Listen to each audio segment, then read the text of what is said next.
in my industry and a lot of sales, it really comes down to you. Like there's in door to door, especially, there's basically unlimited leads. You'll never be able to knock every door out there.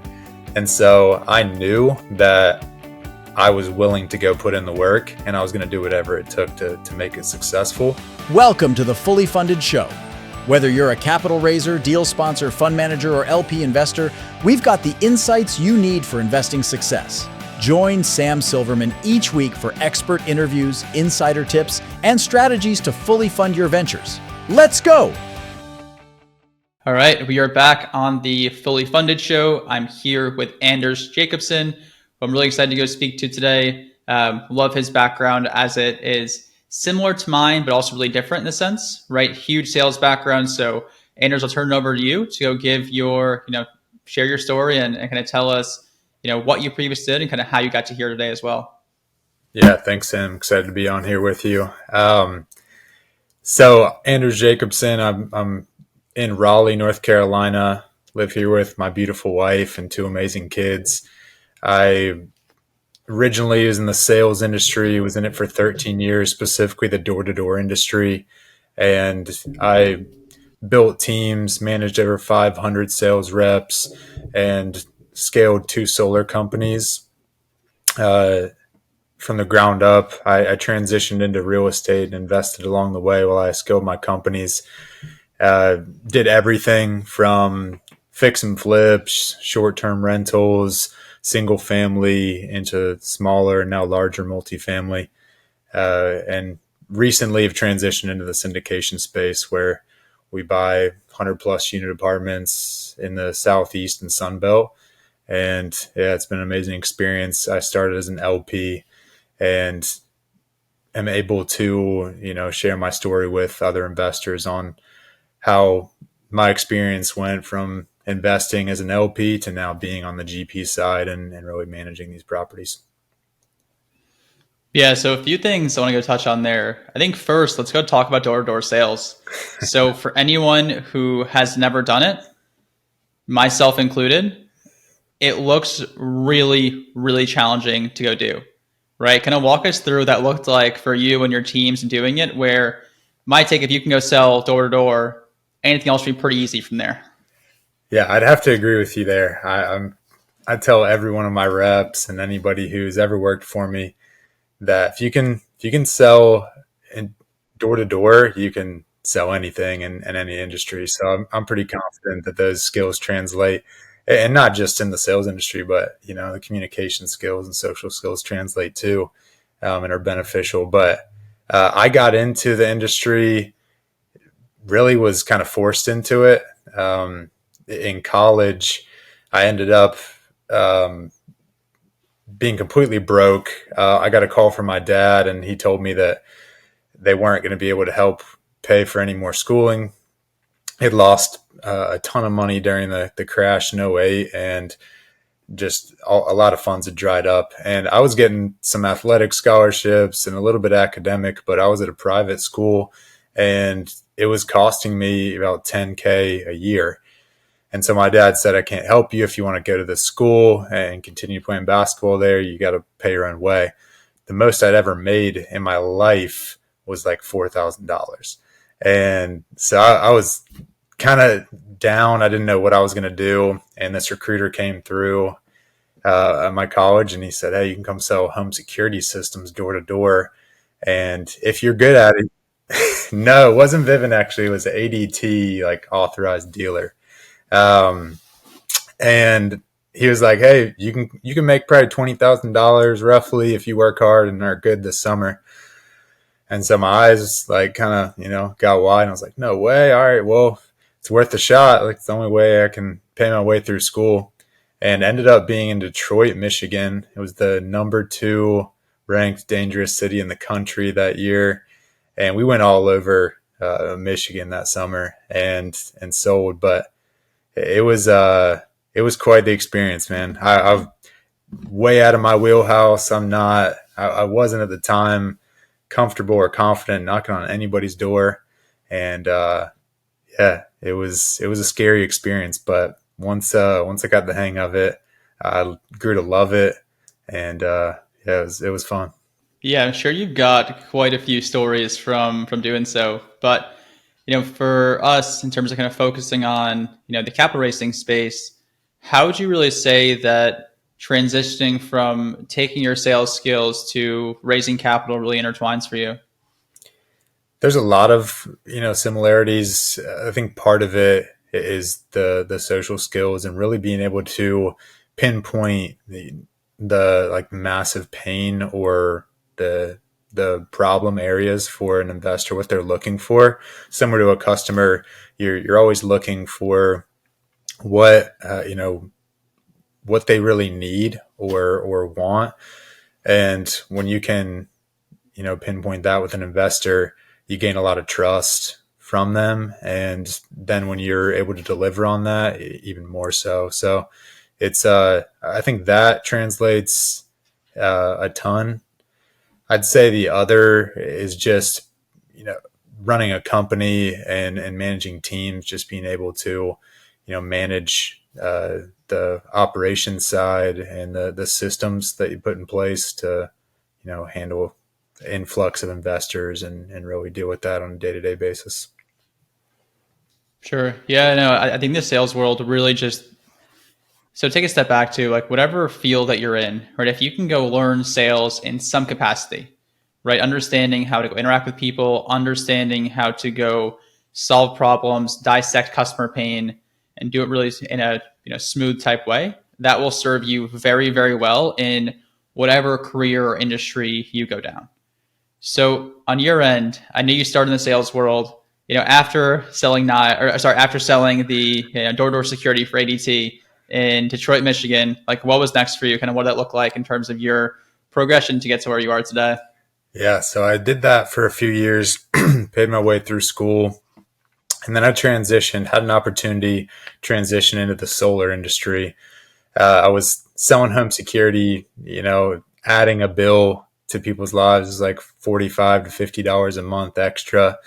And I had, my brothers got into the solar industry. Like, hey, you got to come try this out. Instead of adding a bill, you actually are saving people money. I was like, no way, this can't be real.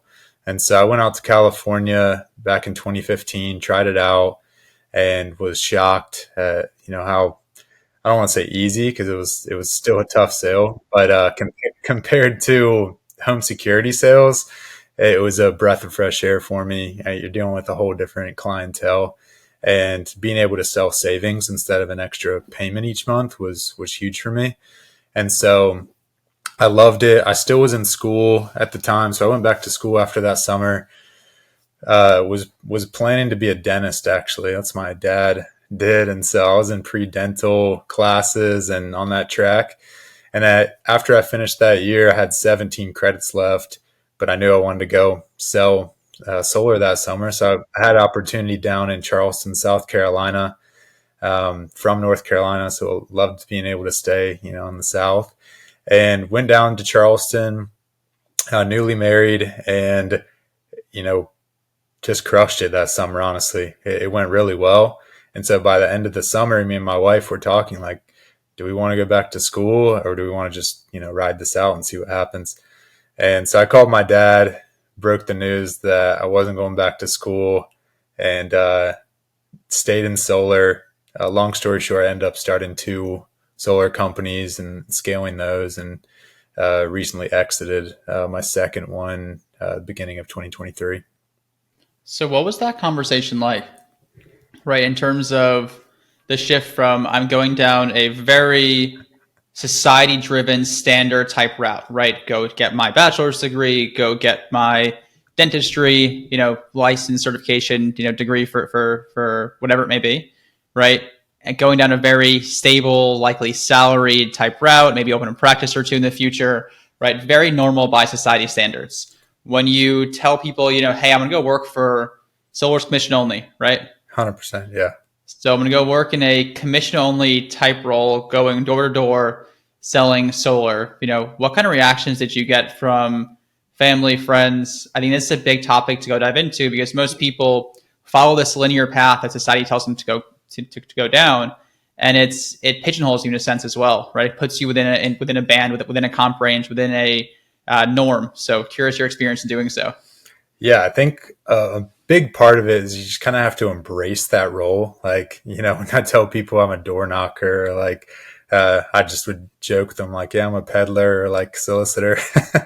And, yeah, just like you can kind of feel the judgment oozing sometimes, but you just got to embrace it. My dad's conversation actually, I mean, to his credit, I think he, believed in my abilities, and I'd been super successful already. Like if I was on pace after that summer to be making, $350,000. And so I was making So more. let's one sec. Let's just stop there for a second. So how much would it cost you to go to dentistry school? I have no clue about the space itself. Yeah, probably the cheapest route would have been, 50K if I went in North Carolina. I didn't say Per year or in total? probably in total in state. Um, yeah, if I wanted to go some other like prestigious schools, like 80,000 a year in some cases.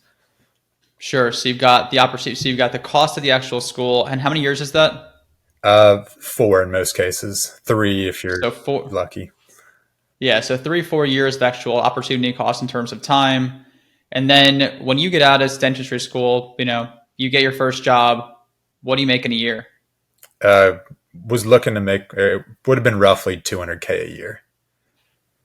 So I feel like you know where I'm going with this too, kind Yeah. of back into the math. If you're probably setting yourself up 5, 8, 10 years ahead by going to take that higher paying type role, also being your own business, I'm sure as a solar sales rep too, is that you can go be a lot more tax efficient in your earnings, not have the, you know, downtime of college, not have the cost of college, and not have that period of time in which you're not earning, and have to go work your way back up to those earnings as well. So nothing against the dentistry field or kind of the standard medical fields. We need them, right? I know my dentist, it's a 2 month wait list to get a cleaning right now.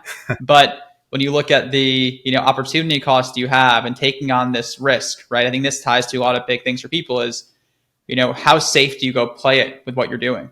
So how do you think about that dynamic, right? Playing it really safe, going a route like being a dentist, or taking that route that gives you a lot more volatility and risk, but also higher upside and a shorter time to success potentially in the sales world? Yeah, for me, it was, I watched a lot of sports, and one of my favorite, stories is if anybody knows like Fred Van Fleet. He basically was undrafted NBA player and then ended up being like a breakout kind of star for the Toronto Raptors, and they won the championship and got a unbelievable contract. And he'd say like, I bet on me, I bet on myself. And I feel like that's what you have to do when you have an opportunity like that, where I truly, I saw the fruits of my effort. I saw my capability from working the field, but I was confident in myself that I could go and, produce. And there's, in my industry and a lot of sales, it really comes down to you. Like there's, in door to door, especially, there's basically unlimited leads. You'll never be able to knock every door out there. And so I knew that I was willing to go put in the work, and I was going to do whatever it took to make it successful. And so when I really took a step back and I said, what do I want to do?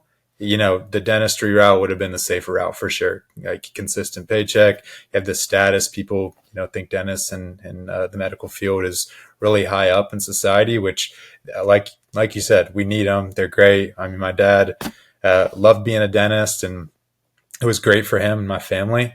But for me, being in athletics, I was super competitive, and sales and just kind of like the rush of making a sale was similar to like, the rush sometimes when you win a game or like hit a big shot, whatever it may be. And so I kind of thrived in that environment and I loved it.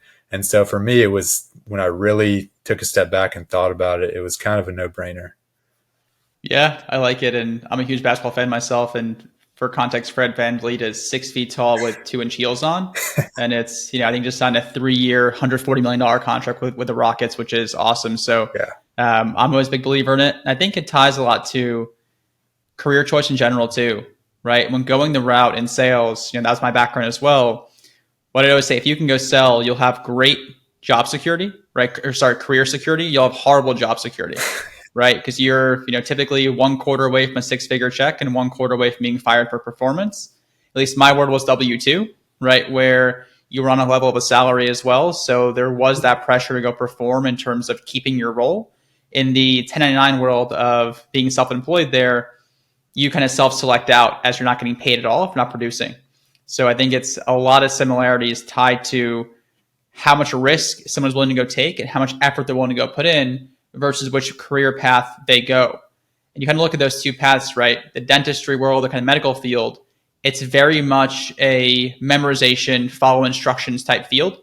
Whereas the sales, customer facing world, it's much more so an art as well as a science to it. I'm kind of looking at how you build your business and how you structure in that way as well.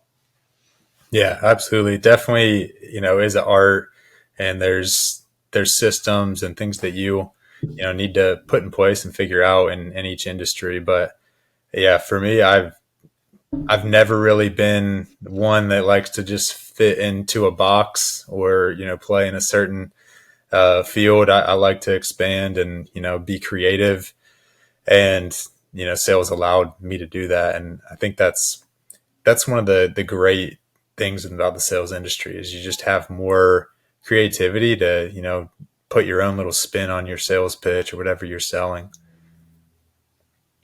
Yeah, I agree. So doing solar sales now, kind of what's next for you? Kind of walk us through that process and kind of start tying it to how'd you get involved in investing, specifically in real estate as well? Yeah. So newly married, we're down in Charleston. I start making, good money, and I'm like, damn, I gotta, figure out what to do with this money now. I'm not a big toy guy. I'm not a big car guy. Say my weakness is shoes. So nice shoe collection. But outside of that, I had a lot of money and I didn't know what to do with it. And everybody, that I know was investing, and what that meant was putting money in the stock market. And so I put a good chunk of our money into the largest renewable energy company in the world. They had just actually bought or were about to buy Vivint Solar, who is one of the largest residential solar companies in the nation. And so everyone's saying, oh, buy this company, put a large chunk of our money in, and then the company went bankrupt. They were doctoring the books, had all kinds of corrupt stuff going on, and they went bankrupt, and me and a ton of people lost all of our money. And so I'm sitting there, embarrassed, having to break the news to my wife. And I just, at that moment, kind of said to myself, I'll never let this happen again. I'm going to figure out a better, safer way to invest our money that's, more predictable and controlled. And so I started reading tons of books, listening to podcasts, going to events in person. And just the one common denominator I found from, following and listening to all the, most successful people was they all invested in real estate and multifamily or commercial real estate. And so that's what really opened my eyes and made me start looking in studying the multifamily space. And so I invested first as an LP and put my money there because I didn't have the time or energy or really know-how to tackle it myself. And so I started investing as an LP in a handful of deals. And along the way, I made some connections through mastermind groups and, just other sources, and did some fix and flips, bought some short-term rental Airbnbs, just kind of tested out things on the active side, and just kept coming back to multifamily. I loved it. Just the economies of scale. I had some personal situations with a 4-unit that pushed me heavily into multifamily. I didn't want to deal with the smaller properties anymore. And then I ended up joining another mastermind group specific to multifamily, and just kind of started growing from there, and met some operators that I'd invested with and trusted and liked working with, and partnered with them to start raising. Yeah, I think everyone has that aha moment, similar to myself as well. I think mine was so I owned a big portfolio of single family houses and had a tenant of mine drunkenly drive over their sewer line and had my property manager probably call me 15 times in a 2-day period during in the sales world, it was our quarterly board meeting, right? Where you're up there in front of everyone presenting to the board, and you've got, your landlord, your property manager calling you over and over and over again to go approve a $2,500 line item, right? And those things it wasn't translatable in terms of the effort you had to go put in and time spent and just headspace you spent versus what you could be working on in your day job and bigger things. So I totally get it. When you started investing as an LP, right, how'd you go find the people that you invested with?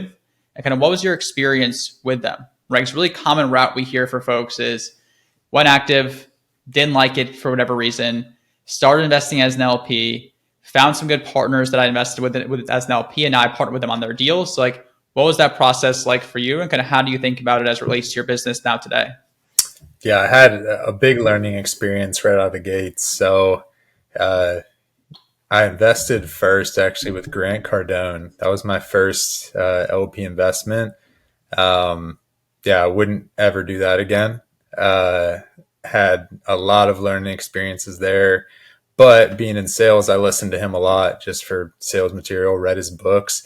And so thought he was a trustworthy, guy. And I haven't lost money on the deal, but nowhere near the returns that were projected or anything like that. So it was good for me to see that just because somebody's famous and has a billion under management or whatever it is now, or, hundreds of thousands of units, it doesn't mean that you're getting great returns or they're finding the best properties.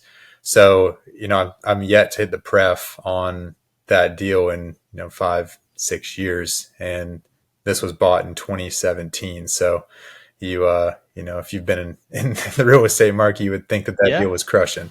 And it's tough too, because you have people who are really good marketers and people who are really good operators. Well, I don't have any experience with Cardone, the operator. You look at him as the marketer, there's very few people better than he is, right? He's someone that if you say his name, you'll get a reaction from the person who's hearing it no matter what, right? Whether positive or negative. So I think he nails it in that sense, is that he's very polarizing to a point in which you have an opinion on him. You love him or you hate him. The operator side of it, deal bought in 17, that's not hitting a pref. I think we have, good assumptions about what's going on there, but I can't speak to him, on the operator side myself at all. Yeah. But again, it was a great learning experience. I haven't lost money, just haven't had, anywhere close to expected returns at this point. And I'm confident that it'll hopefully, return a good multiple when we sell, because it was in Houston, Orlando. But I learned to do a lot more due diligence and to really look at past performance and results when I'm investing with any operator or GP. So that kind of led me to finding the partners that I've raised with, because I did a ton of due diligence. I looked at past performances there. I looked at their underwriting to see, how conservative or aggressive it was. And it was extremely conservative. So much so that within a year, we were already hitting 5-year pro formas and exceeding, the rent projections by $300, dollars a month. And this was bought in, this was end of 2021. So it was, yeah. So they crushed it and made me feel confident where I could bring friends, family, anybody in, knowing that the numbers we're showing are very conservative and no one's going to be disappointed. We're going to exceed expectations compared to others where, they may be great marketers and more well-known, but doesn't mean they're necessarily finding great properties or really underwriting in favor of the investor. Yeah, it's really tough because you want people, for yourself as a capital partner, bring your investors to the deal and kind of partnering people in that sense. It's tough because you want to work with the really quality people of a track record. But you also want to work with people who are still up and coming to a point, right? In terms of them trending upward versus downward. So it's a really tough battle for someone like yourself to go find really good partners in doing so. And finding good partners makes or breaks your business, right? Because likely you have voting rights in the deal to a point, but they're likely limited by capacity, meaning that you can get outweighed pretty quickly. So yes, you're a partner, but you're likely a kind of quote unquote second tier partner in that project as well. So your due diligence really comes up front in finding good people. But I want to go tie back to that first deal you invested in, the one that actually lost all your balance in doing so. Like, what are some learnings you really had in doing it? Right? I think everyone's going to have that period of time. Hopefully they don't, where they get kicked in the teeth in a deal, right? And I think it's two parts, right? One, it's taking learnings from it as to how you go avoid it in the future.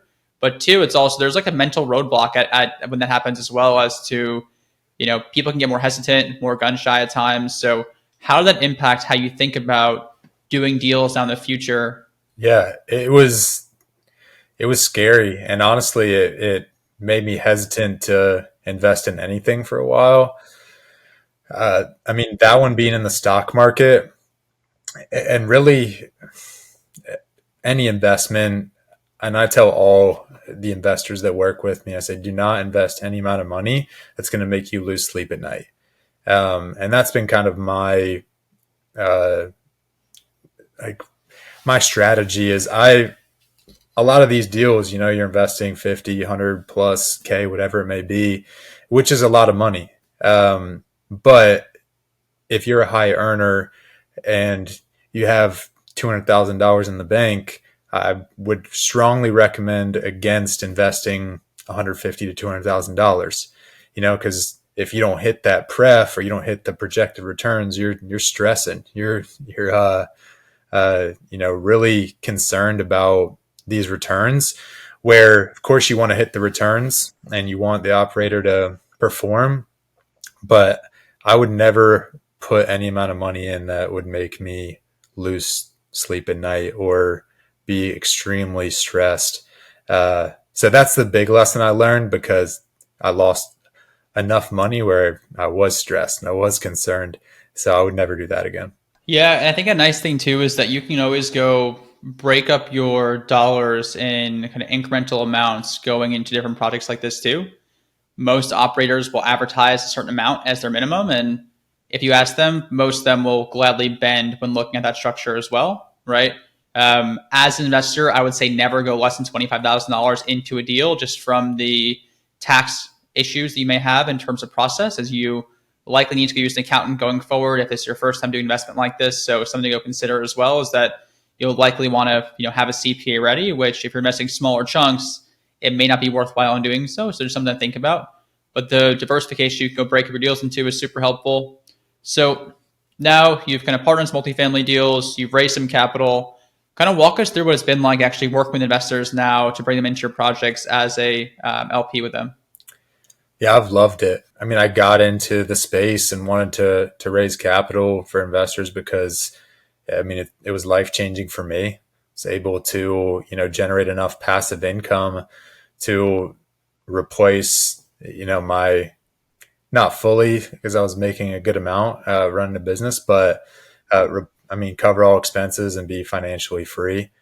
And so that alone just eliminates a ton of stress in my life and gives me the flexibility and freedom that I was looking for. And so being able to speak to that and share that experience with investors and say, hey, over X amount of years, if you do the math, like if we can get you in multiple deals, I like to visualize it with and speak to it like kind of like a conveyor belt, where if you can get a few deals kind of rolling on this conveyor belt within a 5 to 7, 10-year period, it can be life-changing amount of passive income, sales proceeds, tax benefits that are coming in, where you could be in that same boat where you're financially free. And everyone that I know wants to be financially free and not have to stress about money. Money is usually the largest stressor in somebody's life. And so if you can eliminate that concern and I can share my experience, it's been amazing and I love it. I also, in sales and running a business, I never wanted to ask anybody to do anything that I hadn't done myself or wasn't willing to do myself. And so being able to say I was that passive investor, I was that LP, and I learned how to vet operators and GPs and now I'm vetting them and bringing them to you. So you don't need to do that. It's really, I think, allowed me to gain trust and a lot of close relationships with my investors.